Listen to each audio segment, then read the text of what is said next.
اللہ کے نام سے شروع جو نہایت مہربان ہمیشہ رحم فرمانے والا ہے۔ الف لام را کی معنی اللہ اور رسول صلی اللہ علیہ وآلہ وسلم ہی بہتر جانتے ہیں۔ یہ حکمت والی کتاب کی آیتیں ہیں۔ کیا یہ بات لوگوں کے لیے تعجب خیز ہے کہ ہم نے انہی میں سے ایک مرد کامل کی طرف وحی بھیجی کہ آپ بھولے بھٹکے ہوئے لوگوں کو عذاب الہی کا ڈر سنائیں اور ایمان والوں کو خوشخبری سنائیں کہ ان کے لیے ان کے رب کی بارگاہ میں بلند پایا یعنی اونچا مرتبہ ہے۔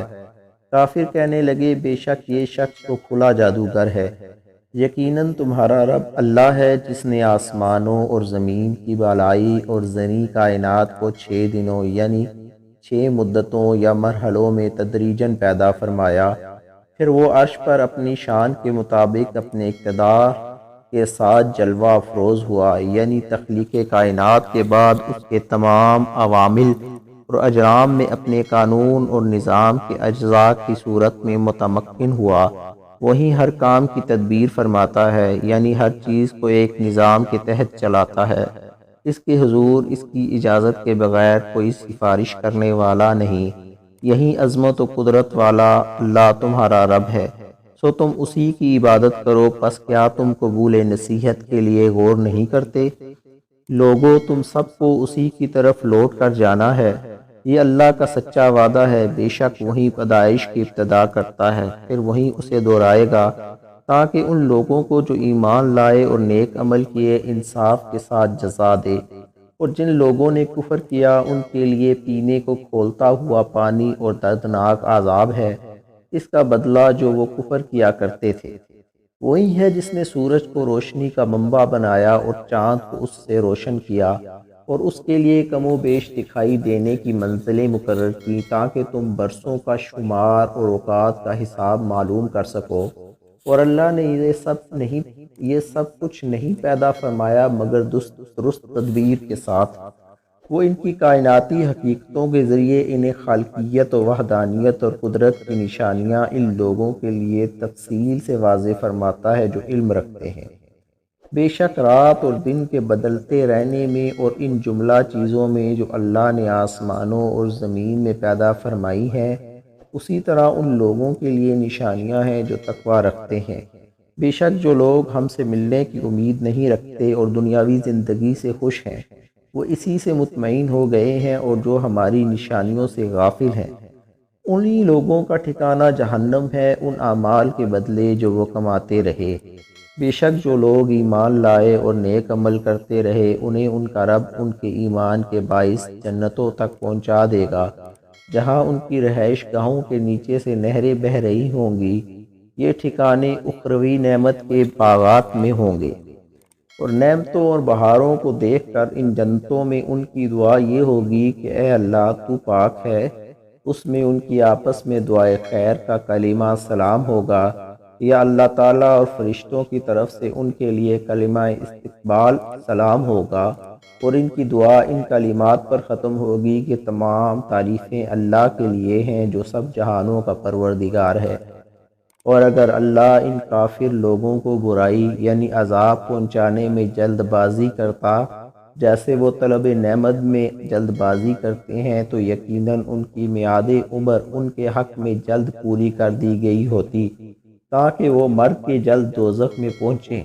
بلکہ ہم ایسے لوگوں کو جو ہم سے ملاقات کی توقع نہیں رکھتے ان کی سرکشی میں چھوڑے رکھتے ہیں کہ وہ بھٹکتے رہیں، اور جب ایسے انسان کو کوئی تکلیف پہنچتی ہے تو وہ ہمیں اپنے پہلوؤں پر لیٹے یا بیٹھے یا کھڑے پکارتا ہے، پھر جب ہم اس سے اس کی تکلیف دور کر دیتے ہیں تو وہ ہمیں بلا کر اس طرح چل دیتا ہے گویا اس نے کسی تکلیف میں جو اسے پہنچی تھی ہمیں کبھی پکارا ہی نہیں تھا۔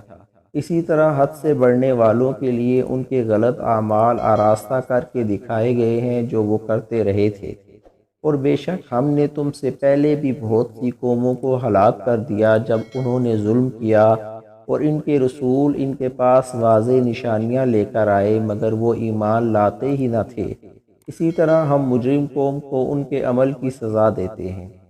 پھر ہم نے ان کے بعد تمہیں زمین میں ان کا جانشین بنایا تاکہ ہم دیکھیں کہ اب تم کیسے عمل کرتے ہو۔ اور جب ان پر ہماری روشن آیتیں تلاوت کی جاتی ہیں تو وہ لوگ جو ہم سے ملاقات کی توقع نہیں رکھتے کہتے ہیں کہ اس قرآن کے سوا کوئی اور قرآن لے آئیں یا اسے بدل دیجئے۔ اے نبی مکرم، فرما دیں مجھے حق نہیں کہ میں اسے اپنی طرف سے بدل دوں، میں تو فقط جو میری طرف وحی کی جاتی ہے اس کی پیروی کرتا ہوں۔ اگر میں اپنے رب کی نافرمانی کروں تو بے شک میں بڑے دن کے عذاب سے ڈرتا ہوں۔ فرما دیجئے اگر اللہ چاہتا تو نہ ہی میں اس قرآن کو تمہارے اوپر تلاوت کرتا اور نہ وہ خود تمہیں اس سے باخبر فرماتا۔ بے شک میں اس قرآن کے اترنے سے قبل بھی تمہارے اندر عمر کا ایک حصہ بسر کر چکا ہوں، سو کیا تم عقل نہیں رکھتے؟ بس اس شخص سے بڑھ کر ظالم کون ہوگا جو اللہ پر جھوٹا بہتان باندھتے یا اس کی آیتوں کو جھٹلاتے؟ بے شک مجرم لوگ فلاح نہیں پائیں گے۔ اور مشرکین اللہ کی سوا ان بتوں کو پوجتے ہیں جو نہ انہیں نقصان پہنچا سکتے ہیں اور نہ انہیں نفع پہنچا سکتے ہیں، اور اپنی باطل پوجا کے جواز میں کہتے ہیں کہ یہ بت اللہ کے حضور ہمارے سفارشی ہیں۔ فرما دیجئے کیا تم اللہ کو اس شفاعت اصنام کے من گھڑت مفروضہ سے آگاہ کر رہے ہو جس کے وجود کو وہ نہ آسمانوں میں جانتا ہے اور نہ زمین میں، یعنی اس کی بارگاہ میں کسی بت کا سفارش کرنا اس کے علم میں نہیں ہے۔ اس کی ذات پاک ہے اور وہ ان سب چیزوں سے بلند و بالا ہے جنہیں یہ سب اس کا شریک گردانتے ہیں۔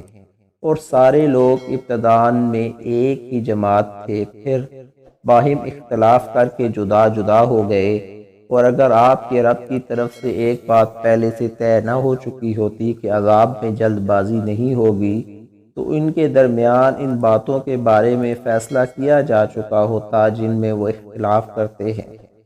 اور وہ اب اسی مہلت کی وجہ سے کہتے ہیں کہ اس رسول صلی اللہ علیہ وآلہ وسلم پر ان کے رب کی طرف سے کوئی فیصلہ کن نشانی کیوں نازل نہیں کی گئی؟ آپ فرما دیجئے غیب تو محض اللہ ہی کے لیے ہے، سو تم انتظار کرو، میں بھی تمہارے ساتھ انتظار کرنے والوں سے ہوں۔ اور جب ہم ان لوگوں کو تکلیف پہنچنے کے بعد اپنی رحمت سے لذت آشنا کرتے ہیں تو فوراً ہمارا احسان کو بھول کر ہماری نشانیوں میں ان کا مکر و فریب شروع ہو جاتا ہے۔ فرما دیجئے اللہ مکر کی سزا جلد دینے والا ہے، بے شک ہمارے بھیجے ہوئے فرشتے جو بھی فریب تم کر رہے ہو اسے لکھتے رہتے ہیں۔ وہی ہے جو تمہیں خشک زمین اور سمندر میں چلنے پھرنے کی توفیق دیتا ہے یہاں تک کہ تم کشتیوں میں سوار ہوتے ہو، اور وہ کشتیاں لوگوں کو لے کر موافق ہوا کے جھونکوں سے چلتی ہیں، اور وہ اس سے خوش ہوتے ہیں تو ناگہاں ان کشتیوں کو تیز و تند ہوا کا جھونکا آ لیتا ہے، اور ہر طرف سے ان سواروں کو جوش مارتی ہوئی موجیں آ گھیرتی ہیں، اور وہ سمجھنے لگتے ہیں کہ اب وہ ان لہروں سے گر گئے، تو اس وقت وہ اللہ کو پکارتے ہیں اس حال میں کہ اپنے دین کو اسی کے لیے خالص کرنے والے ہیں، اور کہتے ہیں اے اللہ اگر تو نے ہمیں اس بلا سے نجات بخش دی تو ہم ضرور تیرے شکر گزار بندوں میں سے ہو جائیں گے۔ پھر جب اللہ نے انہیں نجات دے دی تو وہ فوراً ہی مکر گئے